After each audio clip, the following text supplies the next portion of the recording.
You're listening to the Patriot Nation podcast.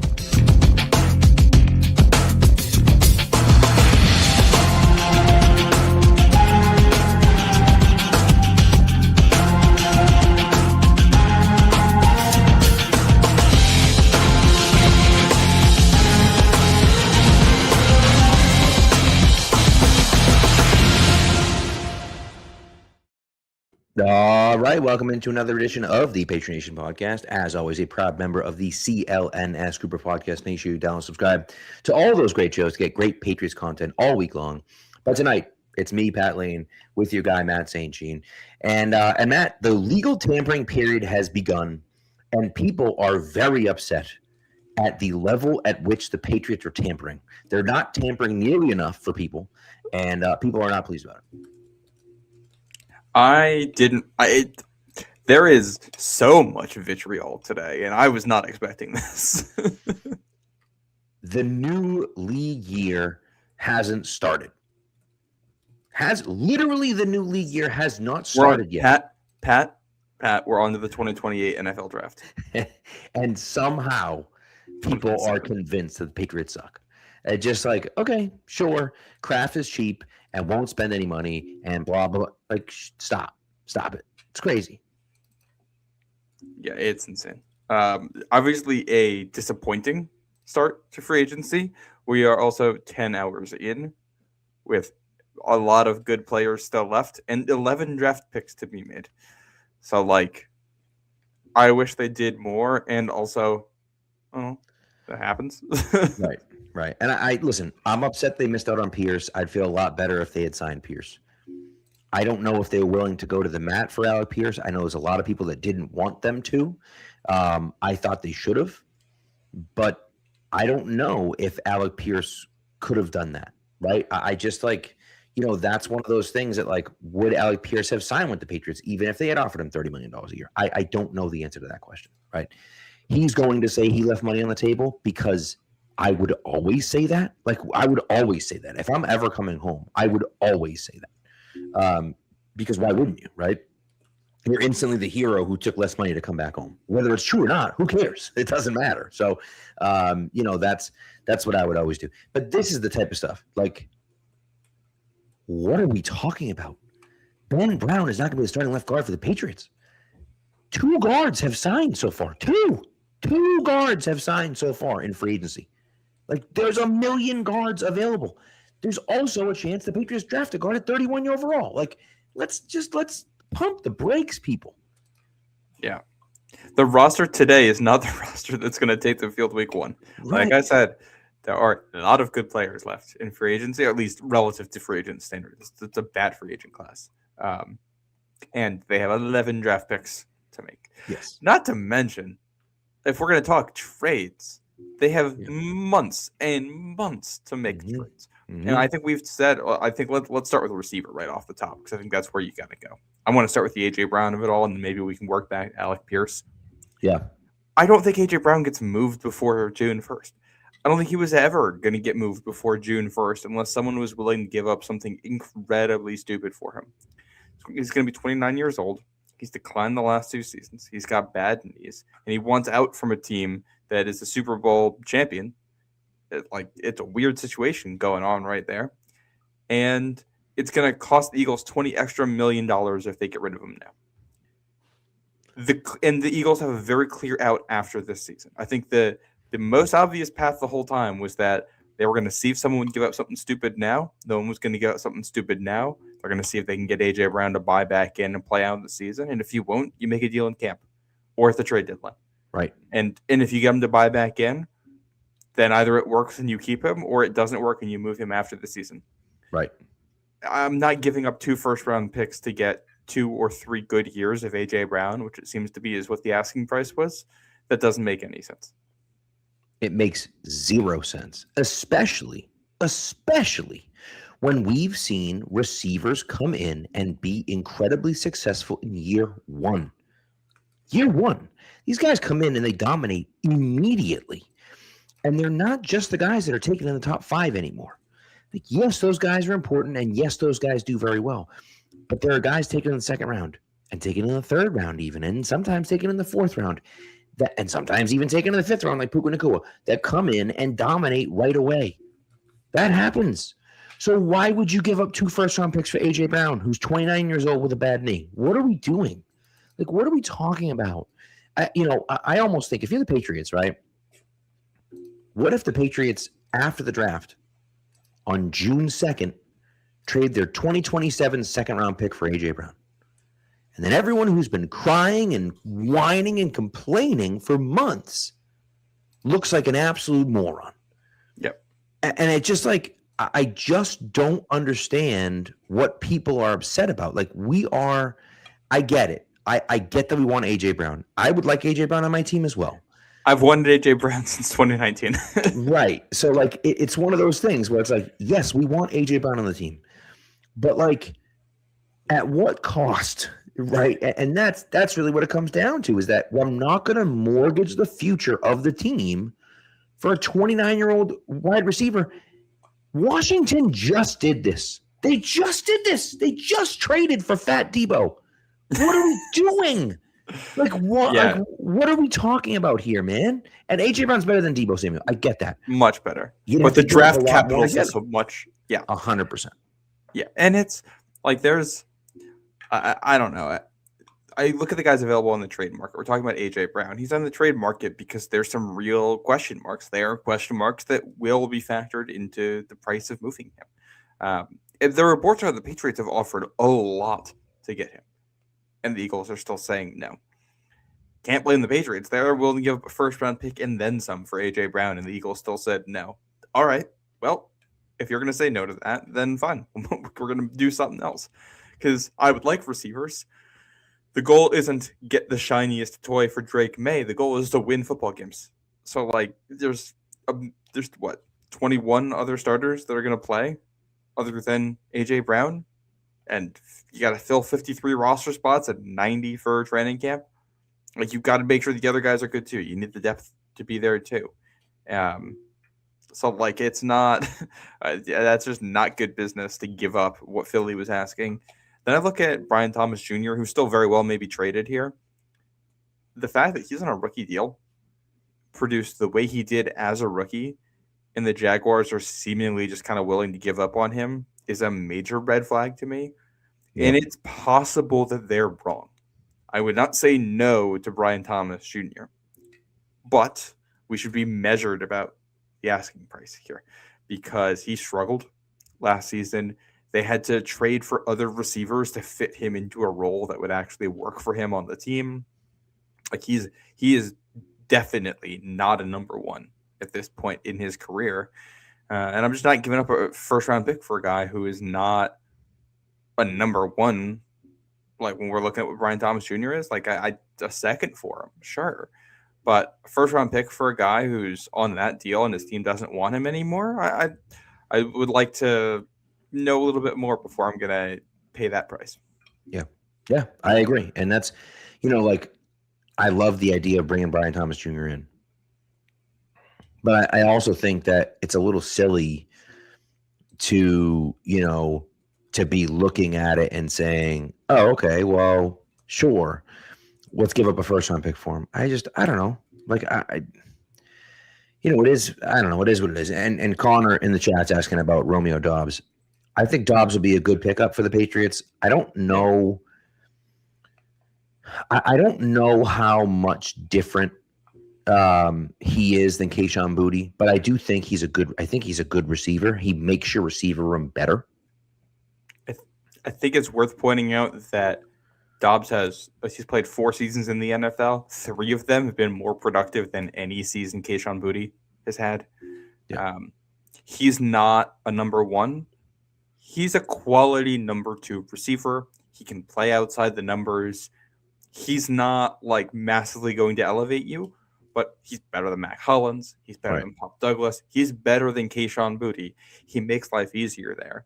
And, right now, if I had to pick between, trading a first for A.J. Brown or signing Romeo Doubs and then using that first on a receiver and seeing what we can get here for some long-term magic, I would take the latter because I think Doubs is a good player in this league. I think he makes you better. He's probably not as good as Stephon Diggs was last year, but I'm actually not sure how big of a drop off there would be between what Diggs will give you in 2026 and what Dobbs will give you in 2026 as we look forward, especially with Diggs looking a little bit slower at the end of the year. I think he's just good at football. He's rock solid, and they could use that there. I think we should circle back to the Alec Pierce thing too.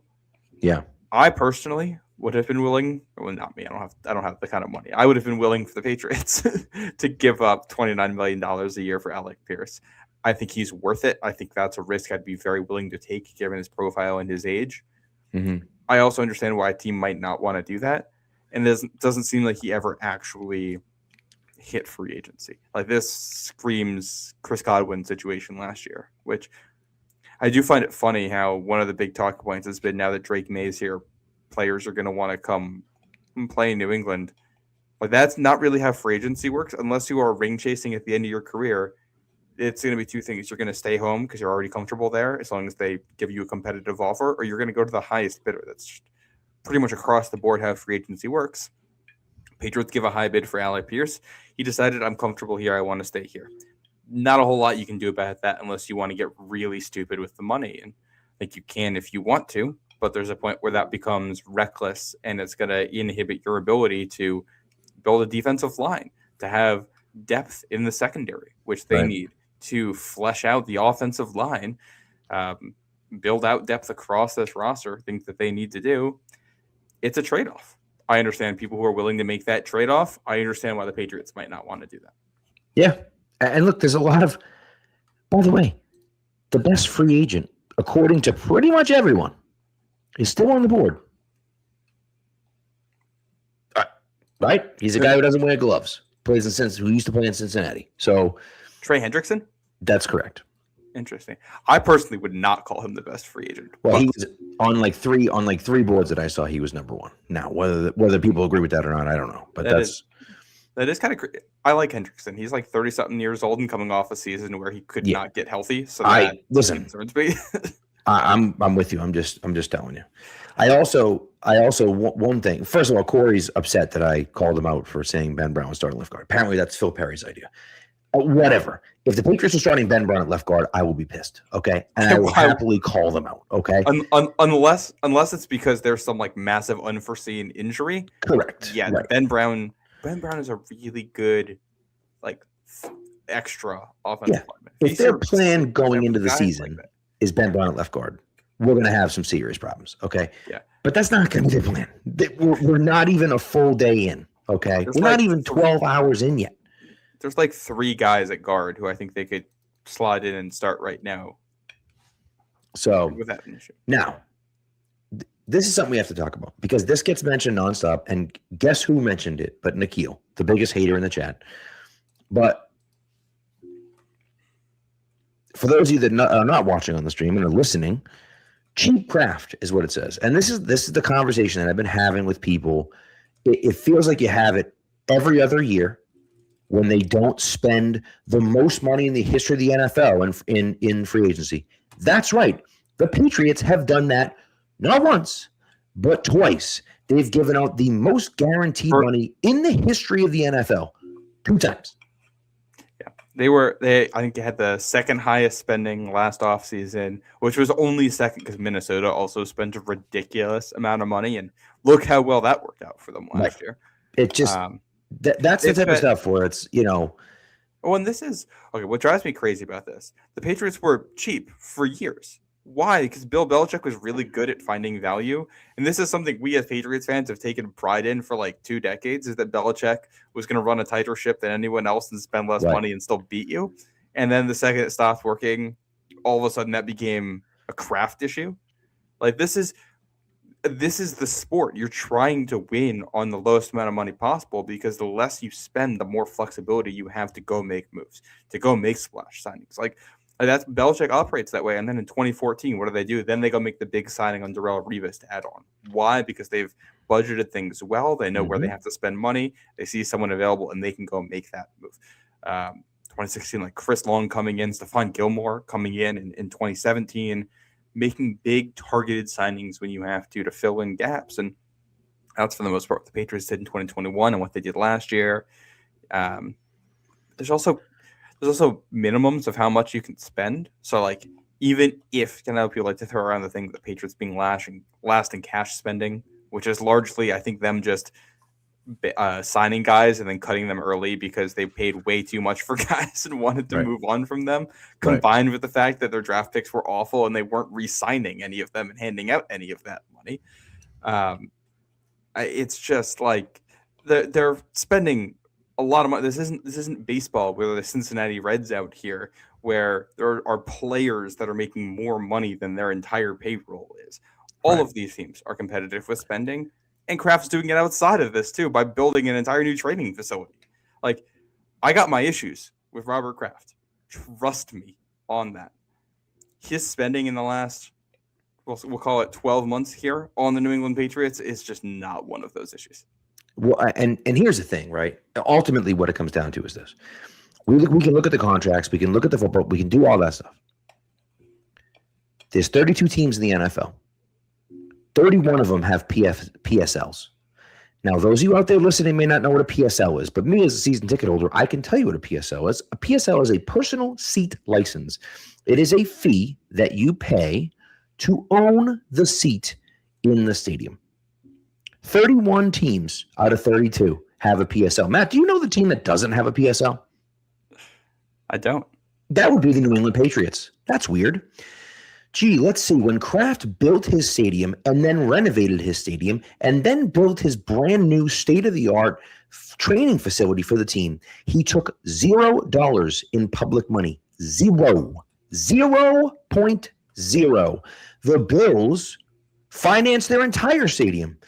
The Bears are screwing around with all sorts of different things to try to get the Chicago to pay for them to have a new stadium there. They don't take public money. Okay, cool. That's fine. Sure. So it's all of this stuff. He's doing all of these things. And as I said, the two most amount of guaranteed money that's ever been given out in 2 off seasons. They broke the record in 2021. They broke their own record in 2024. Or 2025, I'm sorry. This is the type of stuff where it's like they spend when they have the opportunity to spend. It's just like, I don't know what you want, because they are spending money. They are doing those things. And, Kraft is willing to pay. He's always been willing to pay. And that's the frustrating part, where it's like, do I have problems with Kraft? Absolutely. Did he save football in New England? Would the New England Patriots exist if it wasn't for Robert Kraft? No, they would not. They would be in St. Louis, and we wouldn't be doing this, because the Patriots New England wouldn't have a team. So Robert Kraft saved the Patriots in New England. Okay, that's a fact. That's not an opinion. That's a fact. So fine, but this is the type of stuff that, like, it's one of those things for me. Oh, and Kawhi mentions a great point. Kraft paid an entire coaching staff. He fired the entire coaching staff and paid them. It was the worst financial decision he's ever made. It was. But he admitted his mistake and moved on. And Nikhil, you're right. It is the entire Boston media saying he's cheap, because they're doing it on purpose. Yeah. Stop listening to Michael Felger. He doesn't know what he's talking about. Yeah, it's just insane to me. Like, they clearly spend money. And I will say, like, Kraft saved football in New England. He also doesn't get that doesn't give him a pass. Correct. If he's not going to invest in the team now. He wasn't investing in the team, I think, outside of the players for a little bit in terms of locker room stuff. And we saw the report cards, and we've heard some of the stories. He seemed to have responded to that by making the investments needed at those things. They have a new training facility opening. He was doing worse than you would have expected. He got called out for it and changed his actions. That's how that's supposed to work. Wish he would be more proactive about it, but that's where we are. I don't believe him when he says it's the worst financial decision he's ever made about paying for the coaching staffs. I think he's just, exaggerating to make it sound like a fun quote. I think more so hiring Mayo and then all those other coaches. I think that was the worst financial decision. Yeah, and I think you look at the Patriots, like Belichick ran a cheap operation, an inefficient one. It was a cutthroat operation. It worked very well with, generally speaking, small staffs. The league is different now, and you read a lot of the behind the scenes about the Mayo transition and then the Vrabel transition, and really seems like Kraft was not aware of the way of how things were done in other buildings. He only knew the way Belichick was doing it and was not used to the change in philosophy you're going to have when it comes to spending for coaches and assistants and moving expenses and stuff, which is, I think understandable why he would not know those things. And also it was still his responsibility to know those things. And once again, he had it called out for him by Vrabel and changed his ways. I don't think Mike Vrabel is coming here to coach if he's not going to get the full financial backing to win that he thinks he needs. Just from what we know about Mike Vrabel and the fact that he had other job opportunities last offseason, he's not coming here unless he thinks he can make the decisions he wants, which you get to free agency right now.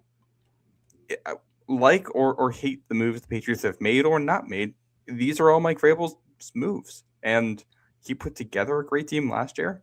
So I'm going to give him some leeway here and trust his judgment a little bit. It worked last year. Let's see if it works this year. Right. It's one of those things. And we have to trust the process a little bit, right? Like last year was fun because they spent a ridiculous amount of money and they signed some great players. And Milton Williams was an awesome addition. Stephon Diggs was an awesome addition, who, by the way, I don't think was on the first day of free agency.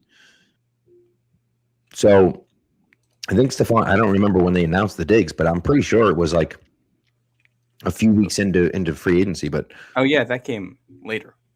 So nevertheless, right? The hard part for me is where I look at it and say, okay, well, these are guys that could. Again, I just think that yes, last year was great. Okay. And we had some high-priced free agents that came in. Was anyone excited about Caleb Von Chasen? Was anybody excited about Kyrus Tonga? Was anybody excited about Robert Spillane? Was anybody excited about, well, a few people excited about Carlton Davis. Was anyone excited that we re-signed Jalen Hawkins? Right? Was like, these are the types of things. Was anyone excited about Morgan Moses? Was anyone excited about, like, this is this type of stuff where it's like, there's a lot of guys that we brought in that were under the radar guys, right? Guys that we didn't necessarily, people weren't, clamoring over, that paid off, that played well last year. And so let's trust in the process. Do I love Draymond Jones? No, I think he's all right. He's pretty good, right? Do I think he's going to be like the best player ever? No, but like, I think he'll be a decent player for them on the edge, and that's okay. Do I still want them to sign an edge player? Yes. Would I like them to also draft an edge player? Yes. But like, I'm okay with this move on day one, 10 and a half hours into the legal tampering period, Yeah. Yeah, and I think we talked about edge. Like, I really like the Draymond Jones signing. One of two they made today. We finally got to who they've actually made. Yes. He's someone the Patriots, we actually talked about him at the trade deadline because he's someone the Patriots wanted to trade for, and the Titans wouldn't deal with Mike Vrabel. That's why he didn't come here. And I do think if you add Draymond Jones at the deadline, maybe that changes. I don't know if that's enough to make up that difference in the Super Bowl, but like, that helps you. He's a good player. He's someone that historically, gets 40 to 50 pressures in a season. He's going to get a decent number of sacks. He's a pocket pusher. He's big. He's long. He's strong. He's physical. He used to play on the inside. He was a defensive tackle who has now moved out on the edge, and he's a pretty good run defender because of that. So, like, he is a classic Mike Vrabel type player. He's a perfect scheme fit. That move alone is not enough at edge. They have to make other moves here, but I like that one. Right. I'm just curious to see who else they think they need to add to complement him. I will be disappointed if that's the only veteran they bring in on the edge. I would, assuming the prices on these edge players have been insane. $30 million per year for Jalen Phillips. Like, I was struggling to be okay with $20 million per year for him. 25 for Owe, 20 for Boyamave. These are massively inflated values, even by free agency standards. We'll see where Chasen comes in. if he's reasonable, I would bring him back and then Yep. draft someone. And I think I like where my edge group is at. Yeah, I agree. I agree. So, and here's the thing. Ultimately, this is what it comes down to, right? And I think it's a good question, right? No Skips Radio says, "What's your solution?" We have man a rookie deal coming off a Super Bowl. If you don't go for it now, then when are you going for it? And I get that sentiment. I understand, right? But my thing is that I want to take care of the guys that I have. If I believe in guys in my system already, I want to take care of those guys. I want to sign Christian Gonzalez to a huge deal. I'm doing that. I'm doing that this offseason, right? Because what I've seen from Christian Gonzalez, not just on the field, but the leadership behind the scenes. The other thing was that he came into the league and people really were like, I don't know. He's not going to play the run. He's not physical. He's not hard-nosed. He's not tough. He's tough, man. He plays the run extremely well, right? I think that he's grown a lot as a player and as a leader. I want to reward him for that. And so I want to pay Christian Gonzalez. I also think that we've drafted a bunch of guys. Let's see what happens. I don't know. I'm not banking on Kyle Williams to be like a wide receiver one, but like Rashid Shaheed is a good example for this. Rashid Shaheed signed a reasonable deal to go back to Seattle. But I don't like he's better than Kyle Williams. Don't get me wrong. Rashid Shaheed's definitely better than Kyle Williams, 100%. But like he's going to take the steps that Kyle Williams is going to take. He plays the same position. He does the same thing, right? He's better at it, but he does the same thing. I'd rather have Kyle Williams try to grow into that role than pay Rashid Shaheed 19 because he got 17, $19 to $20 million a year to do that. I don't want to do that because I have guys already. And I liked what I saw from Kyle Williams. So we'll see if he can grow into that role and kind of see what happens, you know? And I would look at it and say, there are a lot of players out there. Edge rushers, Boye Mafe. Nikhil's obsessed with Boye Mafe here, getting paid a ridiculous amount of money to go to Cincinnati. That's fine. Cincinnati just completely bungled this entire situation. The Trey Hendrickson thing was a complete disaster, so they had to spend money on someone. So they brought Boye Mafe in for $20 million a year. What the hell is that? I don't get it. I want them to bring in guys. I do. But I also think that I'm not spending a ton of money over what I need to for guys that are mediocre. I just don't need that. Yeah, and that's where it comes to like this free agency class is not special. And I agree with the sentiment that Drake May is on a rookie deal. This is a period where you should try to go all in if you can. You need the right players to actually be there to do that. They're just like you look at the receivers who are available this offseason. I really like Alec Pierce. I think he's a high-end number 2. That's what he is right now. A.J. Brown to me is, at this point in his career, probably a high-end number 2. Brian Thomas Jr. is, I think, at best right now, a high-end number 2. He ended up being the 3 in Jacksonville by the end of last season. Like they added Jacoby Myers and Parker Washington was ahead of him. Romeo Doubs was the 1 in Green Bay, but he's not really a 1. I think he's just like a solid number 2. Like there is no top of the market receiver you can go out and get that's an immediate difference maker for you right now. If there was, I'd be all for that move. I think that kind of thing is beneficial, and this is the time you should try to take those risks. Those risks aren't there but to be taken. So I think you prioritize what you have. And I do think like this is one of the balances you kind of have to strike if you're New England. How do you balance trying to maximize what this group can be with also developing young players? Like what happens if Kyle Williams just breaks? Like we may spend all offseason talking about how, wow, they really need to add a wide receiver. They don't do much. You get to camp and it's like, oh, well, Kyle Williams broke out. Maybe they have a better feel for him inside the building than we do right now. I don't really know what their expectations are of him next season. I think he could be anything from wide receiver 5 on this team to wide receiver 1 on this team, the way things look right now, the way the current depth chart looks. We talk about fixing the offensive line. Will Campbell and Jared Wilson with an offseason in the program and getting to be better. If those two guys become good players at probably center and left tackle, like really good players, which I think is very possible here. Will Campbell was already good as a rookie. Like we're not as worried about the offensive line. Then you can just put a Band-Aid at left guard, which there are plenty of those available in free agency right now. I'm just not really that worried there. Right. And this is the balance. So now the flip side of it is that there is risk here. Kyle Williams might not pan out. Jared Wilson might not pan out. Will Campbell might be just okay as a tackle. So this is kind of your risk on it, and the risk there is you're not as good this season. You go into the following offseason once again with a ton of cap space, with a bunch of I'm just gonna keep saying this until the draft. 11 draft picks that you make this season that hopefully pan out, and you're going to be trying to develop and see where you're at. You're not going to bat 1,000 in the draft, but if you can get some quality players there, you could turn this around. Probably their most impactful rookie down the stretch last year was a 4th-round safety in Craig Woodson. Like this team drafted well recently, and that is something I think you can absolutely replicate. I mean, you can find quality receivers where they're going to be picking in the 1st round, where they're going to be picking in the 2nd round, all the way through the draft. So, I think there's a world where we come out of next year thinking that wide receivers is strength, depending on how the rest of free agency goes, depending on how the draft goes, and depending on how you develop these guys. Yeah, it's true. And I think that's the big part of it for me, is that I just don't get that upset about it. I just don't. Like, it's just not.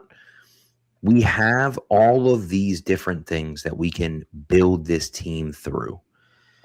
I'm not going to be upset that we didn't spend $25 million a year on Boye Mafe. Like, I'm just not doing that. Like, that's not what I'm doing. Right. And again,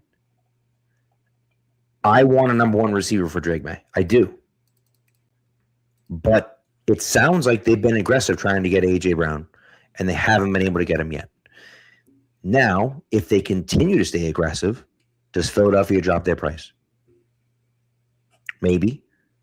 I also don't feel comfortable giving up anything more than 31 for A.J. Brown. I don't love giving up 31 for A.J. Brown straight up, but I'm certainly not giving up any more than that, right?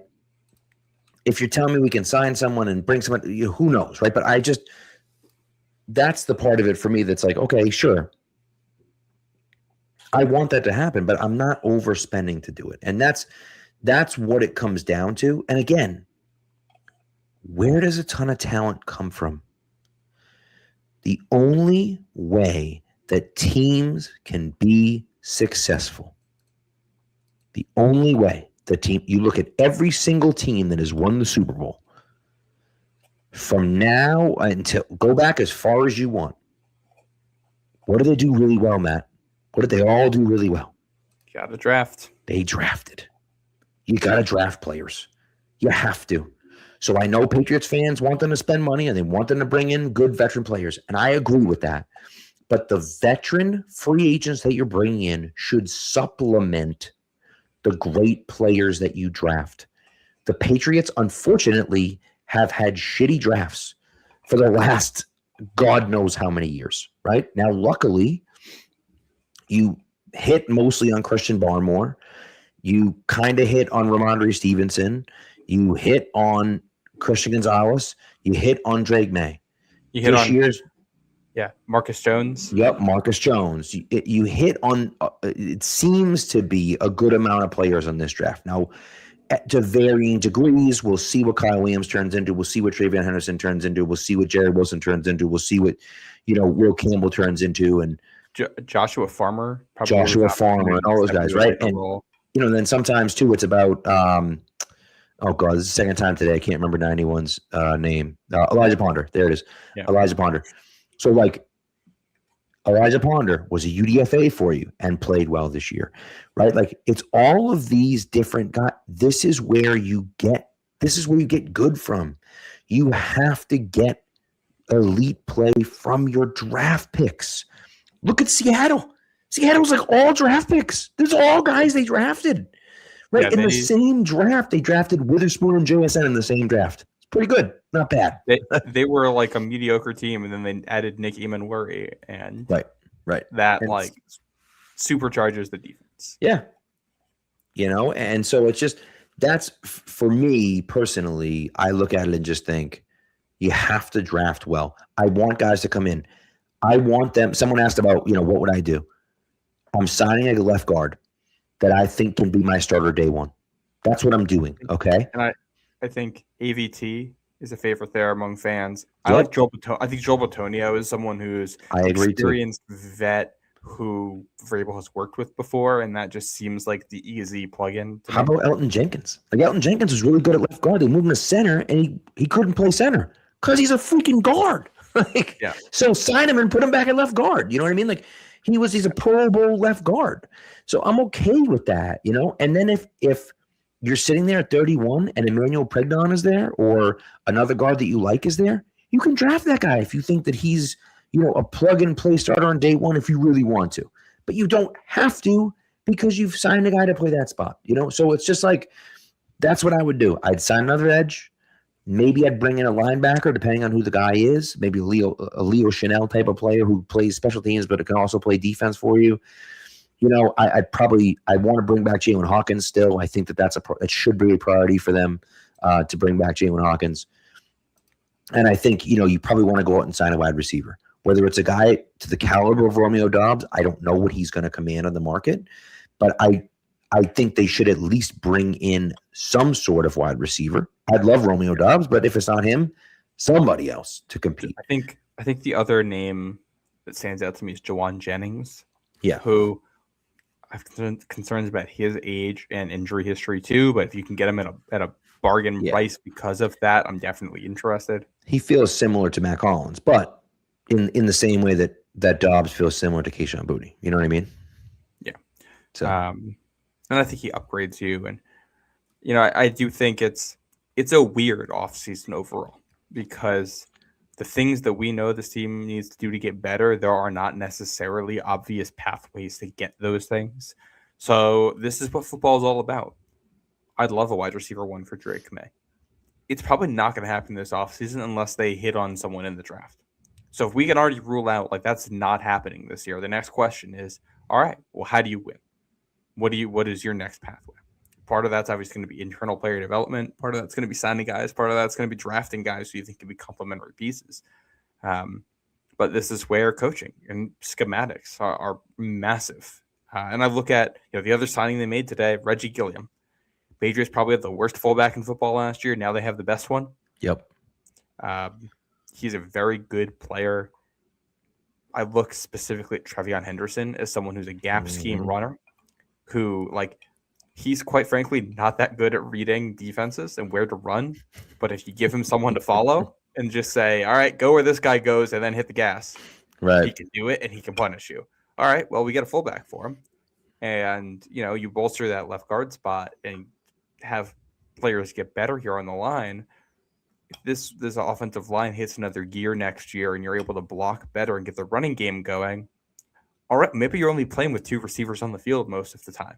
And your passing game is going to go through your tight ends and it's going to go through play action stuff. And you're going to run the ball a ton. We saw this with Mike Vrabel in Tennessee. They were a power running team that used an athletic quarterback. And, they had A.J. Brown then. But it was basically a power running game and then play action off of that with an athletic quarterback. You can replicate that here. I think it's going to look different because it's a different collection of players. Your quarterback's better. Your receivers are worse. Your running backs are worse, but your offensive line might end up being better here. And I think your offensive coordinator is definitely better. And you can put together something that's explosive. The goal, I think it's important to remember here. The goal is not to get Drake May to 50 touchdown passes so we can tie Tom Brady's record. The goal is to win football games. In 2026, that's going to mean being a very good running team. I think being a powerful blocking and forcing defenses to put heavy personnel on the field that you can exploit and beat through the air. Gilliam's the first step of that. I'm disappointed they didn't sign Charlie Kolar because I think he would have been a big part of that. I think it's notable that someone who is essentially a pure blocking tight end got $8 million a year.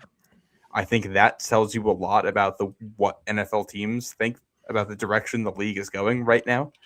And I think that's a phenomenal signing by the Chargers. Probably too much money, but honestly, if I'm New England, I might pay it anyway. That's why I think I'm disappointed there. I think just getting a great blocking tight end helps you so much right now.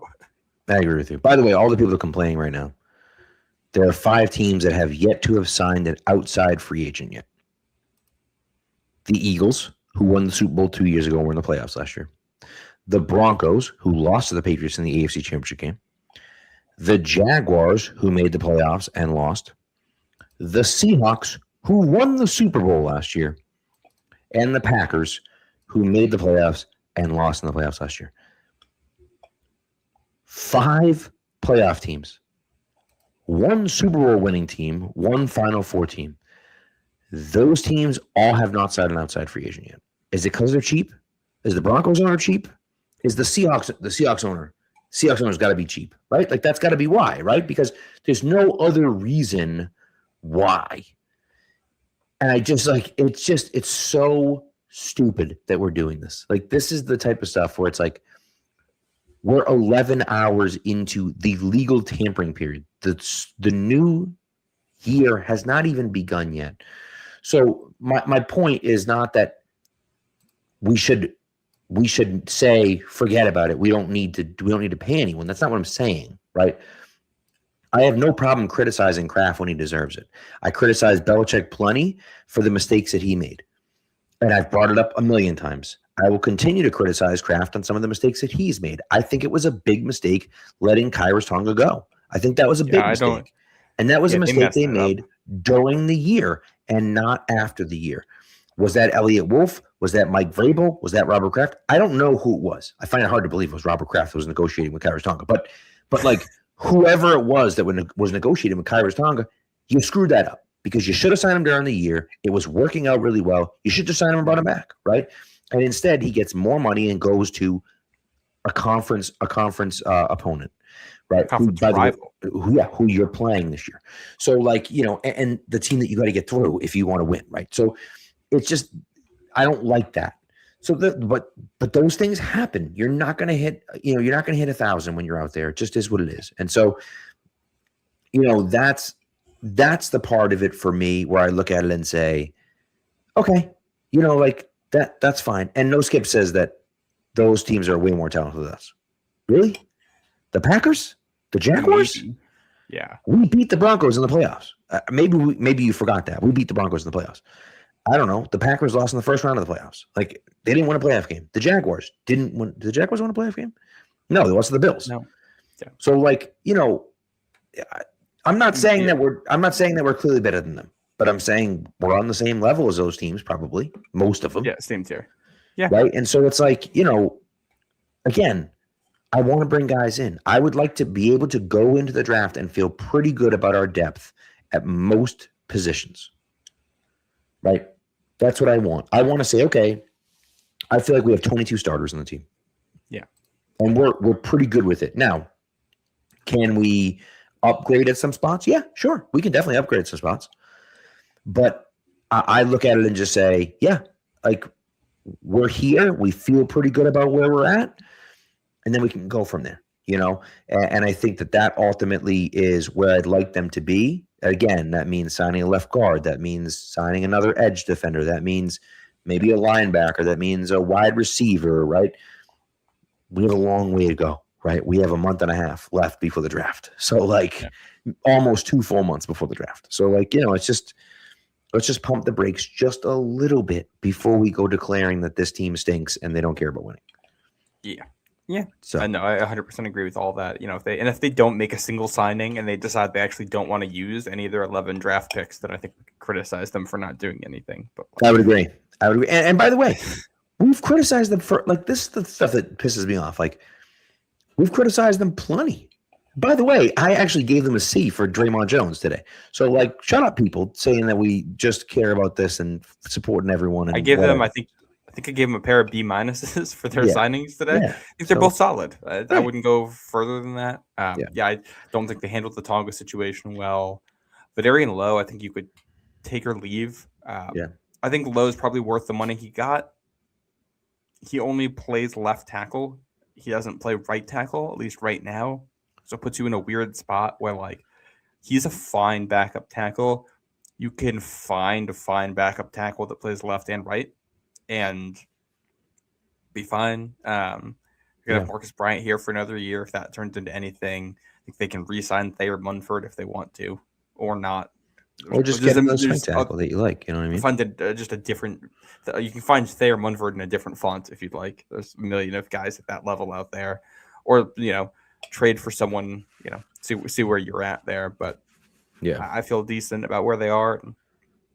I think they're probably going to draft someone to tackle somewhere in the middle of this draft anyway, with a long-term view on it. So I can't really be that upset there. I know they cut Jelani Tavai today, and I think I described this to someone else earlier. They cut their linebacker for to save $1 million in cap space. I think that's all you need on that. Like, I don't think that needs any kind of emotional reaction. I think you just note down that it happened and you move on. Right. that's just part of being a football team, is that you just we're going to switch him out for someone else. It's a business. Jelani Tavai played pretty well. He doesn't fit this system. It's just the way it goes. You know what I mean? They couldn't cut him last year without incurring more cap. They made the best of him on the roster this year. And you move on because he's not a scheme fit anymore, and you're going to save a little bit of money, and you can put it towards other players here. Agreed. Which I fully expect they do. They have a lot of cap space as of 10:54 p.m. on March 9th. They're going to have a lot less cap space by the time the season starts because they're going to use their own players. If they don't, then I think the cheap allegations are probably well founded. Yeah. Again, probably not at Kraft, like at Vrabel for like that. Look at the signings that they've made or not made. The guys that they're choosing not to bring back or choosing not to go higher on offers. That's not Kraft coming in and saying, all right, you can't offer a penny more than this for this player. That's Vrabel and for the front office saying there's a limit to how much we think this player is worth. And the goal is to build a quality team. We can't sacrifice resources away from other positions just to go get this one player. Does Mike Vrabel strike you as a guy?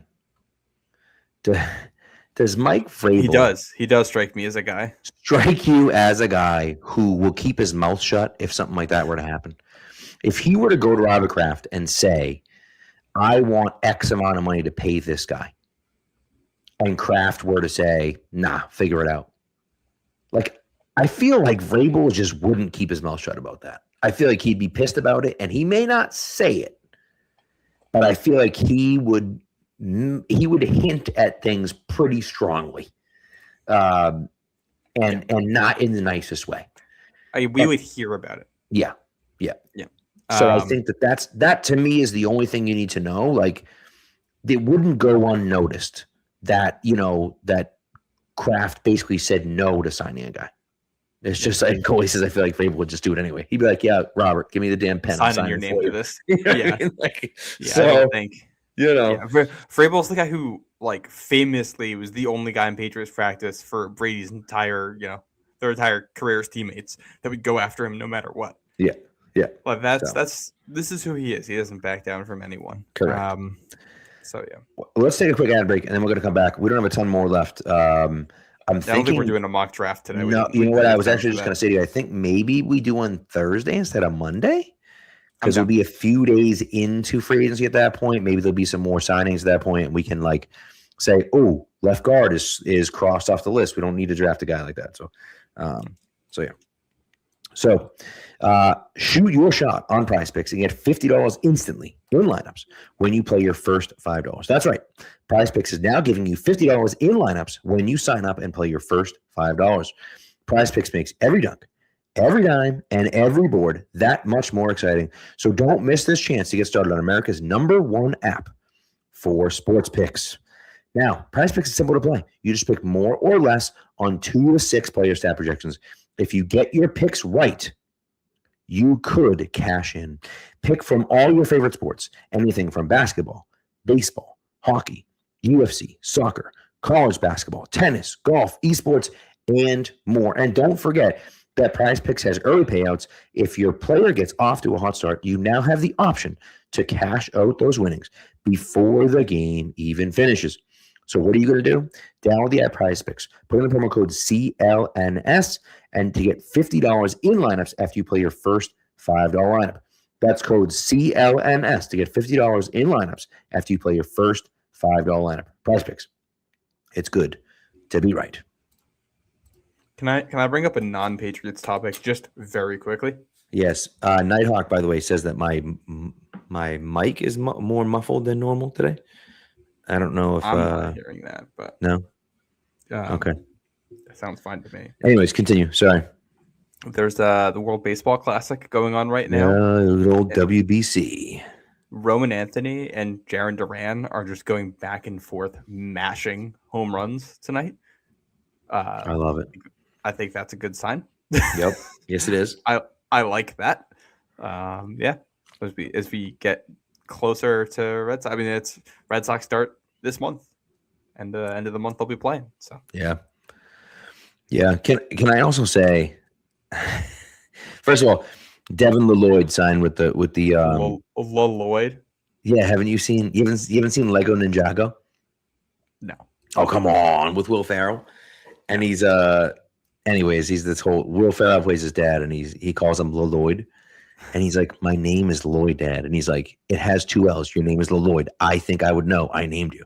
So he calls himself Lloyd. So anyways, so every time I see Devin Lloyd, I call him Devin Lloyd, or anyone with Lloyd for that matter. But nevertheless, so Lloyd signs with Carolina. The Panthers paying through the nose for people. Also, Patriots fans going to be extremely upset about this one. Very upset. Breaking news. The Kansas City Chiefs have re-signed Tyquan Thornton. That was the wide receiver one we needed. Career high 438 receiving yards last season. Remember last offseason when I said I would run a 5K in a Tyquan Thornton jersey if he had a mediocre season? And then like for the first 2 weeks, it looked like I was in danger of running. And then he was like, oh yeah, right. I suck at football again. My bad. So, and I think he had like 150 yards the rest of the season after the first 2 years. But anyways, I just, look, this is one of those things. And also, Real Nighthawk said that Scuba left Team USA. Then he actually said he wanted to come back and pitch again, which I thought was pretty cool. So he might end up coming back. So, but I don't know. So I don't know. I'm gonna have to listen to my mic after the fact because I don't know if it actually sounds bad or not. At least for me on the live audio, it sounds completely fine. So I don't know what's going on. I'll have to listen to it back and see if there's an issue. I see Real Nighthawk in the chat saying that. Yeah. Interesting. Now the Tyquan Thornton stuff, I think that's interesting. I think that's he's found a fit, so I'm happy for him. Devin Lloyd only got $15 million per year, which shocked me. He has turned into a very good linebacker, and I really thought he might get more money than that. Yeah, and that's a deal I would have been in on. Like that's a deal I would have. And I know you have a linebacker, but like I feel good about where Robert Spillane is, but like he gives you something you don't have. I felt at least. So I would have done it, but what are you gonna do?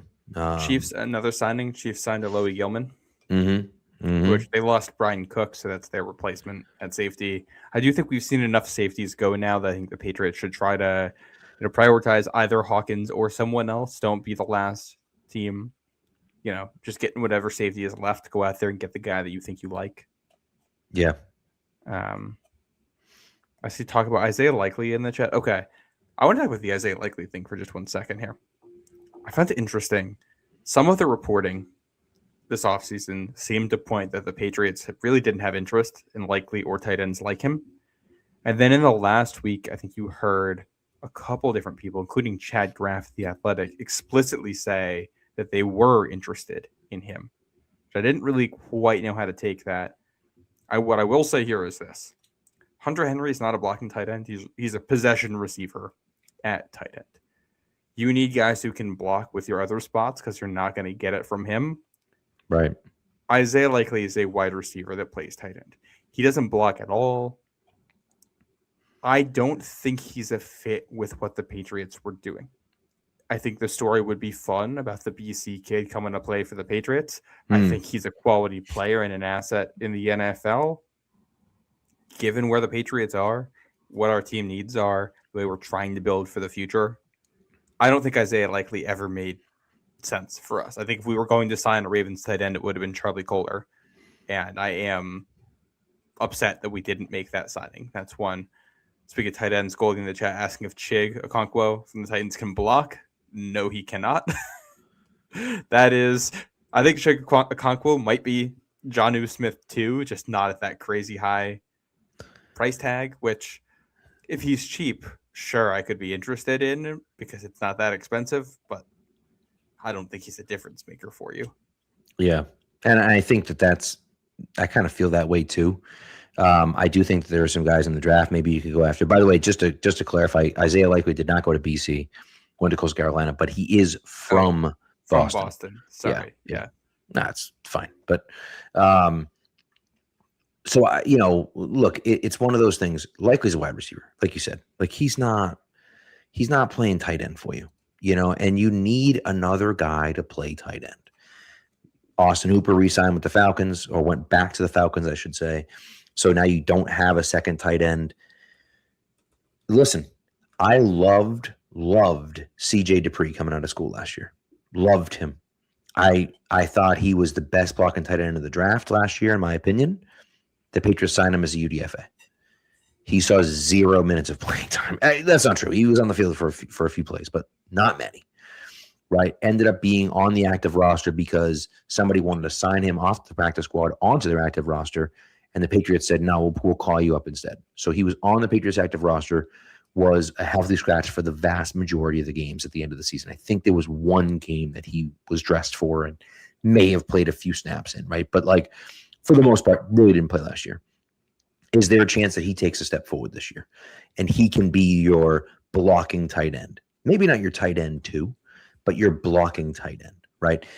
That maybe there's a chance, right? There are guys in this draft that I feel like, the tight ends are pretty solid in this draft, and so I think that there are options for you this year. Did I like Isaiah Likely? Sure. I love the idea of Isaiah Likely. I just didn't think it made sense to pay him that type of contract to play a role that you kind of already have. And here's the thing, right? And I think that, because TD says we could have used him like Aaron Hernandez. And, I think the thing that people forget about Aaron Hernandez, right, is that you had the best blocking tight end in football already in Rob Gronkowski. He just happened to also be the best receiving tight end in football too. But he was also the best blocking tight end in football.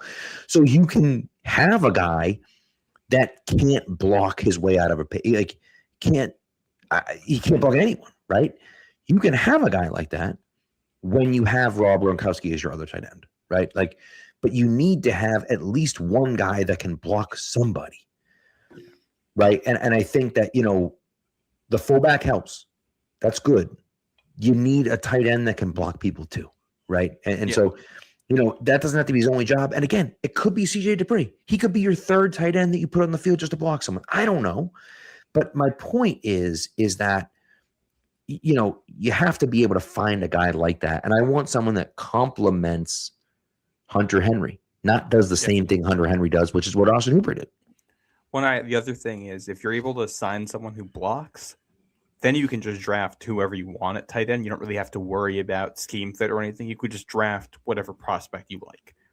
Because then you can develop him, as a blocker, as a receiver. He's got some time to work into the system. And whoever you pick up as a blocking tight end, you would hope that by the end of the year, your rookie tight end is able to move up the depth chart past him and carve out a role as a receiver, especially with Hunter Henry getting up there in age. So, I think you would have options there. We got Nighthawk in the chat asking if Njoku is a good blocker. Not really. No.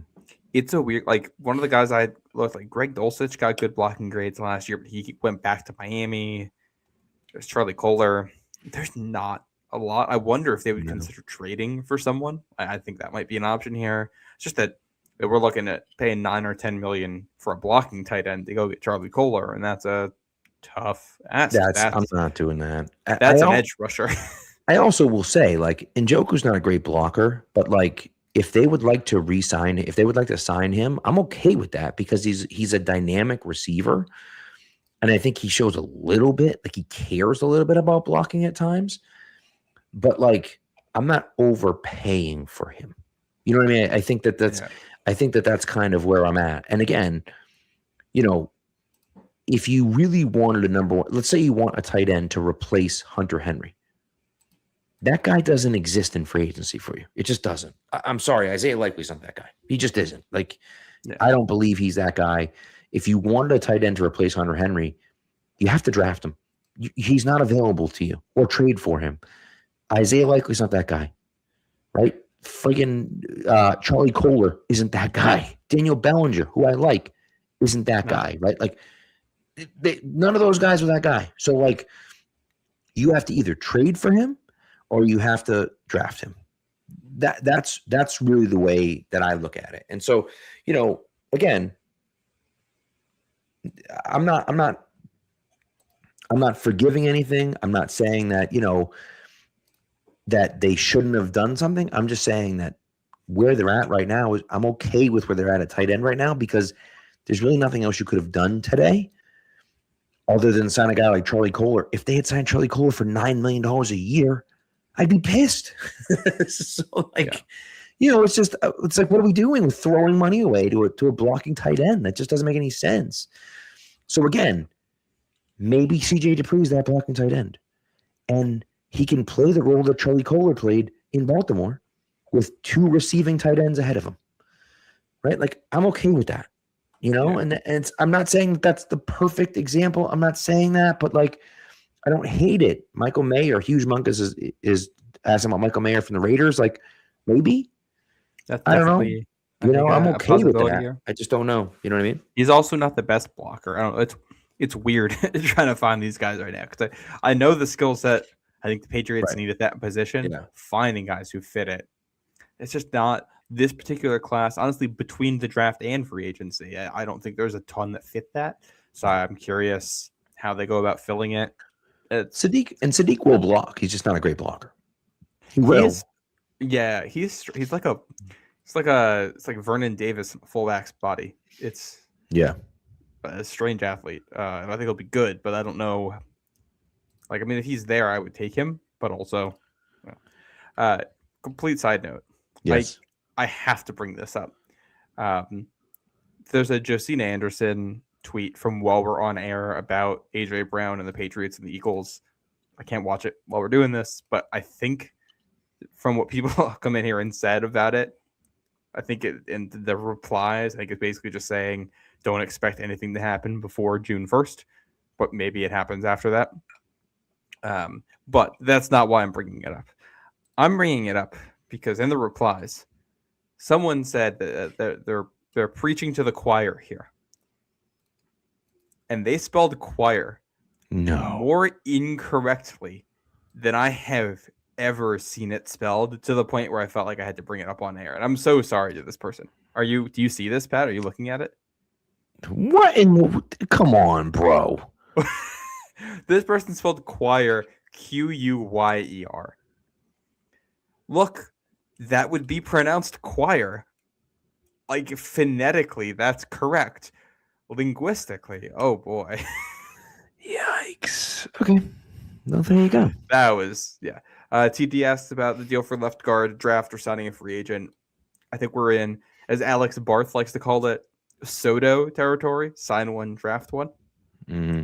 Sign someone who can start if you need him to start. Draft someone who you hope can play better and actually win the job. Yeah. I think that's ultimately really what it comes down to, is that I just want, I just want to be able to have a guy that can play that position. And I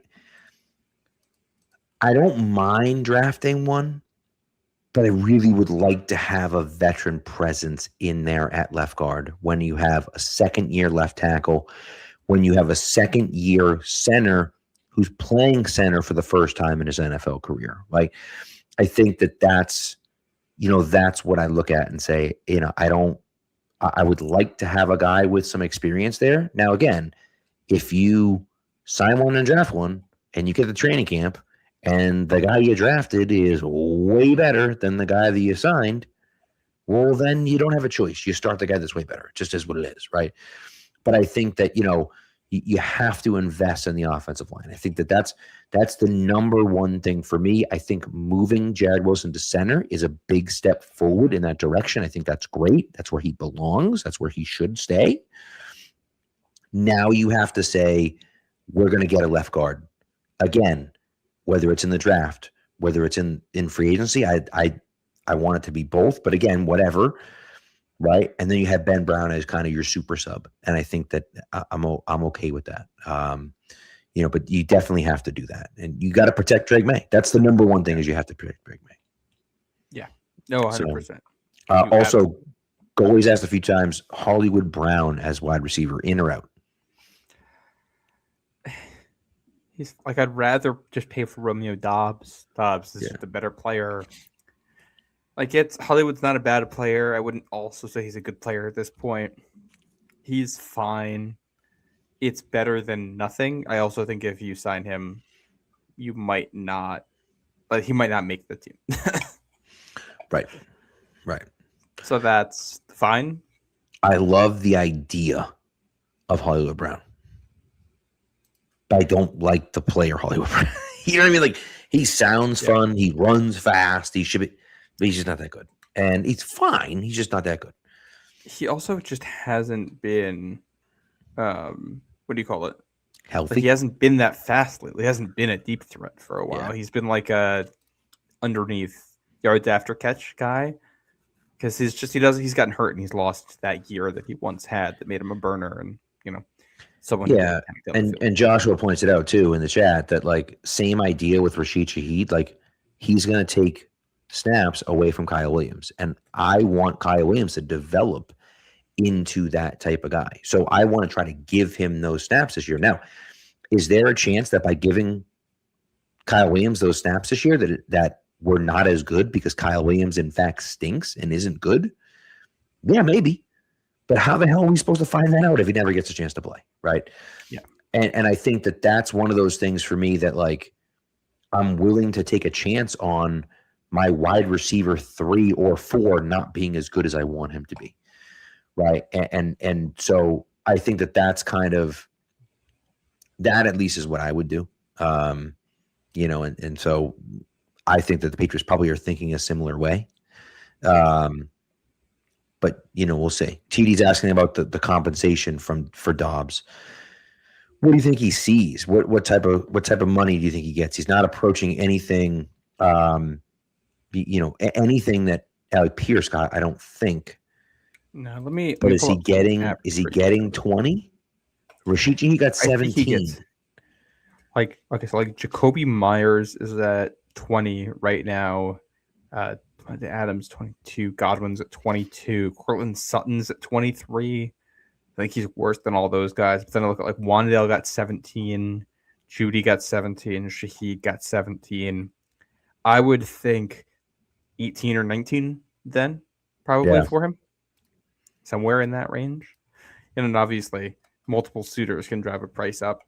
And if people aren't as interested as you think, maybe he comes in cheaper than that. But and the price for a quality wide receiver 2 right now is 20 to 25. So, like, I don't think I would pay 25 for him, but 23, yeah, I think I'd do that right now. You need receiver help, and you have the money. And No Skip says The Athletic has 4 years, 61 for Dobbs, so a little over 15. I think when you take into account the fact that those projections always skew low, if we're talking 470, Yep, I would do that for sure. And you're getting him first prime years here. Yeah, and I think that makes a ton of sense to me. But again, it's one of those things that I look at it and I just think, yeah, that makes sense to me, And again, and as Tyler says, he's only 25. He'll be 26, I think, when the season starts. But nevertheless, he's 25 right now. I think it makes sense. I do think that I'd like them to upgrade Pop at some point, whether it's this offseason or next offseason. I think maybe you try to draft a guy. That can kind of do that. So I don't think Dobbs is an RFA. TD says Dobbs is an RFA. Is he? I'm pulling that up right now. I thought he was a No, he's unrestricted. That's what I thought. Yeah. Okay. Yeah, he's unrestricted. I see goalie bringing up the idea of a Pickens trade. I am in on that. I know there's concerns about Pickens, and I don't always you don't usually love having to trade high draft capital for someone and pay them, but I think so. The way I look at it is this: my concerns with trading for someone like Brian Thomas Jr. is that it's easy for Jacksonville to keep him, and yet they might not want to. Right. For Pickens, it's not that easy for Dallas to keep him, both because of Dallas's own ineptitude and also the fact that they are already paying a quarterback and another receiver a lot of money, and they may just want to free up the cap space to use at another position. He's a little bit of a loose cannon. I do think that you look at someone like Mike Vrabel, one of the things that Mike Vrabel brings to the table is that you think he can get buy-in from guys like that. Like you look at right. This is same is true with AJ Brown. You think that you can get more out of him than other coaches will be able to because you're going to get it. You're going to get the effort week over week with him. I would trade first to go get Pickens.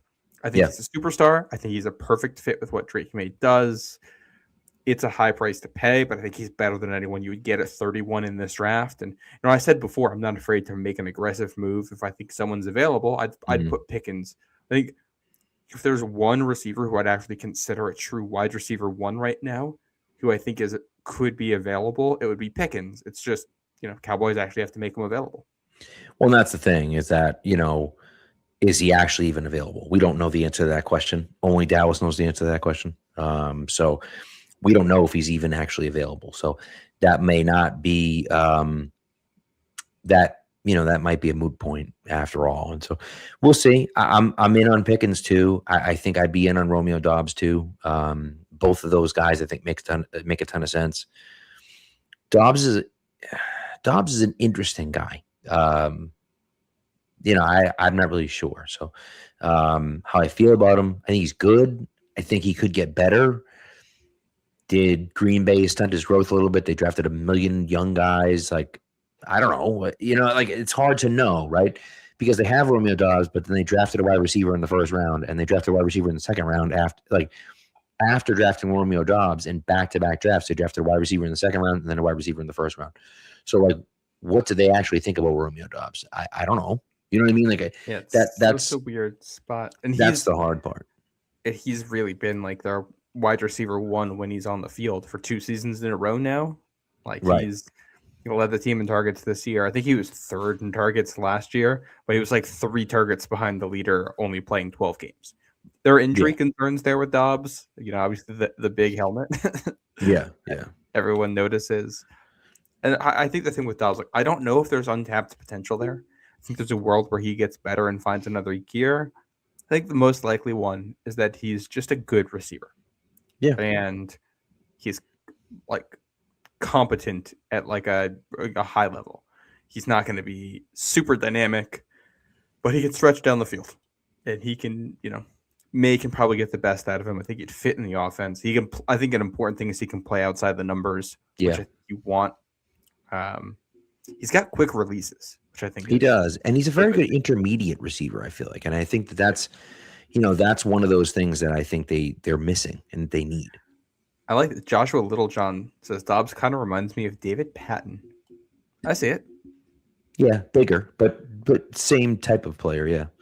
Yeah. Also, No Skips mentioned that we drafted Tyquan over Pickens. Everyone that we've talked about, all right. AJ Brown, we drafted N'Keal Harry over AJ Brown. Are we gonna? We need like a swear jar or something for every time we mention Patriots draft history with receivers because it's just Tyquan Thornton. It was Tyquan Thornton, and then I believe the next 2 picks were Pickens and Alec Pierce. or maybe there's or one pick in between. 2 of the next 3. Yeah, there's Yeah. someone else in there. Or there's like one guy, but Pickens and Pierce, I believe, were picked back to back. It's just one of those things where it's just like, goodness sake, Yeah. And And Joshua, by the way, I think I said it, but Thornton did re-sign with Kansas City like tonight. he's off the market there. Trey McBride a few picks later too. No Skips Radio says that's honestly, if those guys, I think that it might actually be the one I want. Yeah. Not that he's a better player than some of the other ones, but I think having an elite tight end is such a difference maker, especially in what the Patriots do. Like I do think one of the craziest things about the NFL last season was that the offensive player of the year race could have just been a race between the best skill player on each of the 4 NFC West teams.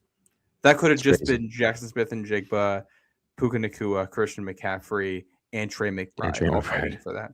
Yeah. But that just all 4 of them had substantial impacts for their, and obviously McBride had insane production, and we know about the other 3. So he's someone I would like. Matty Sock says they're going to sign Chig tomorrow. Look, I wouldn't be upset about a Chig signing. It just has to be for the right price. He's been someone I feel like people have been hyping a breakout for a while, and the breakouts never happened. He's good after the catch, and he can break tackles, but he's I don't know, he's a schemed touch guy. I agree. Yeah, I agree. So I don't know, man. It's there's a lot of things that I think they can be doing. But we'll see where they go. I mean, again, we're not even there yet. The new year hasn't even started yet. Technically, according to the NFL, it's still 2025. And what's so funny to me is that there were a few of the team's social media guys or sites actually made reference to that, where they were like, "Hey, just a reminder, we can't announce anything till Wednesday," which was kind of funny. It's like, yeah, dude, none of these are official yet until the guy signs the line. You know what I mean? So I think that that's interesting. And also, No Skip's asking about Dallas Goedert. I absolutely loved Goddard coming out. I thought he reminded me a lot of Gronk coming out of Penn State. I think that he's a good player. I wouldn't overextend for him, and he's not a great blocker either. But I would still take him. He's the same age as Henry now. So if you're bringing in Goddard, you're just having 2 Henrys essentially. They're about as good as each other at this point. Neither's a great blocker. They're the same age.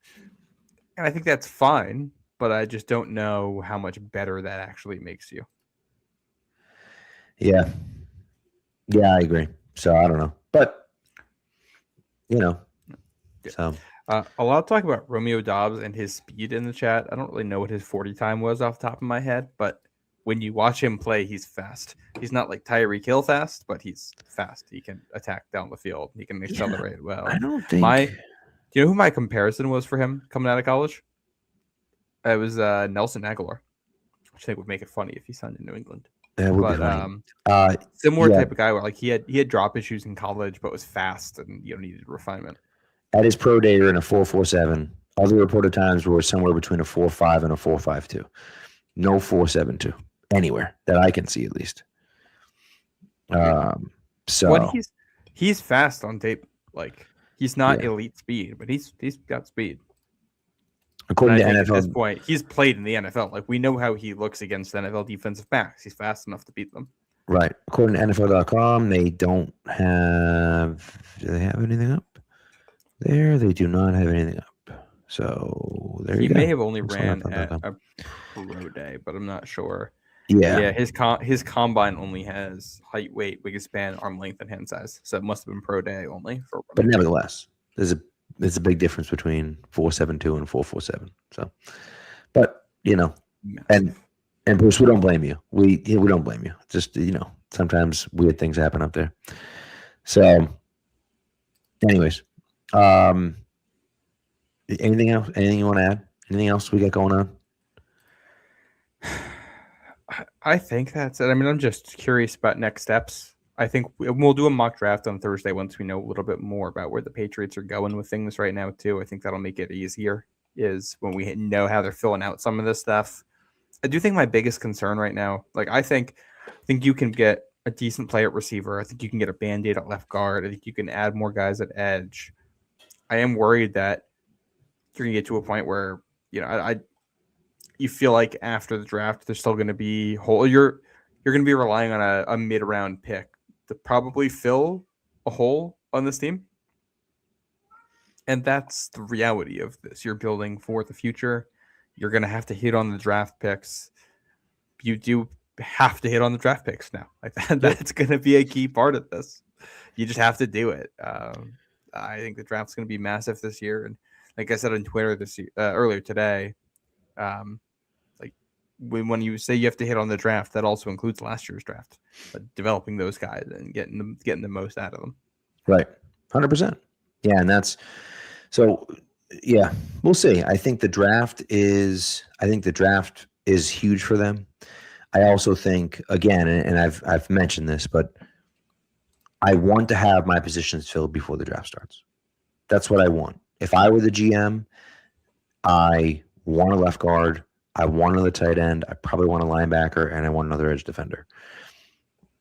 And then what else do I do? I don't know. Maybe I go out and sign a tackle to be a swing tackle, to be a backup. Maybe I go out and sign another corner to be a backup or whatever. And again, I want to bring Jalen Hawkins back. And so I think that's, I think there are lots of things to do still. There's also lots of time to do it. So, I think that's the big thing. And Goldie's mentioning Olave. I just don't think the Saints want to trade Olave. Like, maybe they do, but if you're the Saints, why are you giving up on that guy? Yeah, especially like they're building on offense right now, and they have a young quarterback they think they like. Right. I think that they're just gonna keep him. Well, the argument could be that he's going to get hurt, right? But like, isn't he more valuable on your team than you would get in a trade with someone if they're worried about his injury history? So like, if you're not going to get a lot back for him, why not just keep on the team? Yeah. So also, TD saying the Hawkins is overrated. I don't know who you can do. Like he says, we can do better. Okay, who? Who's better than Jalen Hawkins as a free agent right now? Well, I think there's some decent safeties out there. It doesn't sign whoever you want. Like that's kind of been my position at safety. Yeah, There's right. a lot of decent players, and I think we're about to have a guest on the program. By the way, are you joining the show, Willow?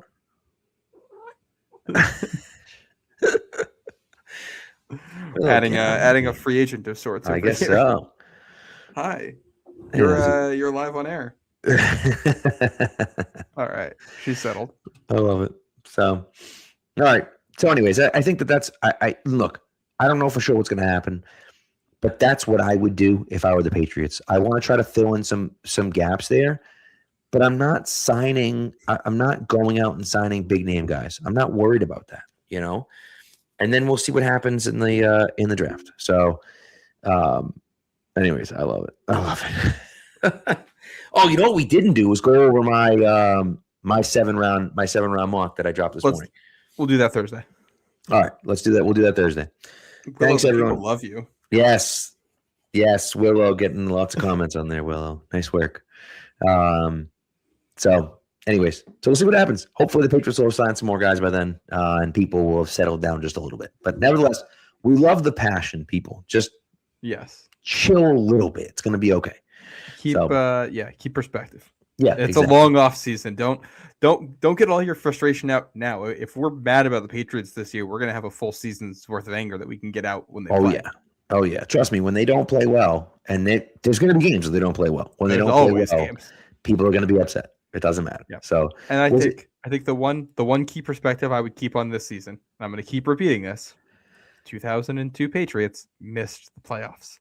Patriots won Super Bowl in 01 with a miracle run, missed the playoffs the next year, and then won 2 in a row. Yeah, missing the playoffs the next this 2 years, year or just not being as good as you were last year, it's not a death sentence. There will be more seasons to be played. Don't worry. Right. Yeah. Growth from the young guys is what we're looking for this year. So we'll see. So anyways, that's what we got. Thanks for tuning in, everyone. We really appreciate it. And thanks for the chat, as always, for having a little great conversation today. So we appreciate it. But we will be back with you on Thursday night, continuing to discuss now actually in the 2026 league year. And we'll go from there. So anyways, be good to each other and go Pats.